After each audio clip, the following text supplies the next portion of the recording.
انت ليه لسه مكمل في حاجة بتدمرك؟ كل واحد فينا عنده شكوى، اللي بيشتكي من شغله، اللي بيشتكي من علاقة مش ماشية، من ظروف مش عاجباه. بس يا ترى عمرك سألت نفسك لو الحاجة دي فعلا مضايقاك ليه لسه مكمل فيها؟ الحقيقة الصدمة يا صاحبي ان اي حاجة سلبية في حياتك وبتفضل موجودة، ده لان لازم تكون بتديك فايدة ما، حتى لو انت مش واخد بالك. دكتور فيل هو دكتور في علم السلوك البشري، كان عنده برنامج مشهور جدا. كان دايما بيسأل الناس في البرنامج بتاعه ايه الفايدة اللي بتاخدها من الوضع دوت. الناس كانت بتتنرفز عليه جدا وتقول له مفيش فايدة، انا حياتي صعبة جدا وحياتي متدمرة. فكان بيرد عليهم طب ما هو لو مفيش فايدة ليه لسه مكمل؟ وده منطقي. احنا مش بنعمل حاجة مرة ورا التانية غير لو بنستفيد منها بشكل خفي. ممكن تكون الفايدة ديت ان انت بتريحك من قرار صعب انت عايز تاخده، او بتحميك من الفشل، او بتكسب تعاطف من الناس، بتخليك جوه الكومفورت زون بتاعك. زي بالظبط مثلا حد مكمل في علاقة بتوجعه بس خايف من شعور الوحدة، او حد مش عايز يبدأ مشروع عمره وحلم حياته بس علشان خايف يغلط ويفشل.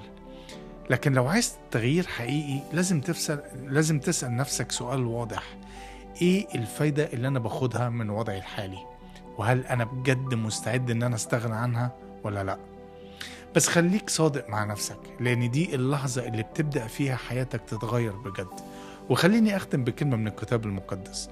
لما يسوع المسيح سأل المريض بيتحسدة اللي بقاله 38 سنة على حاله كان مشلول: أتريد أن تبرأ؟ سؤال بسيط بس عميق. كأن السيد المسيح بيقول له انت عايز تتغير فعلا ولا تعودت على الألم؟ السؤال ليك النهاردة: هو انت فعلا عايز تتغير ولا انت مبسوط بوضعك الحالي؟ هل انت مستعد تستغنى عن الراحة الكدابة وتختار الحياة اللي انت بتستحقها؟ القرار عندك. تكمل في اللي بتعرفه حتى لو بيوجعك، ولا تواجه المجهول وتبدأ رحلة الشفاء الحقيقية؟ في الآخر يا صاحبي أنا عايز أقولك حاجة: دي قصتك ودي حياتك. اكتبها بالطريقة اللي تناسبك وعيشها بالطريقة اللي تريحك.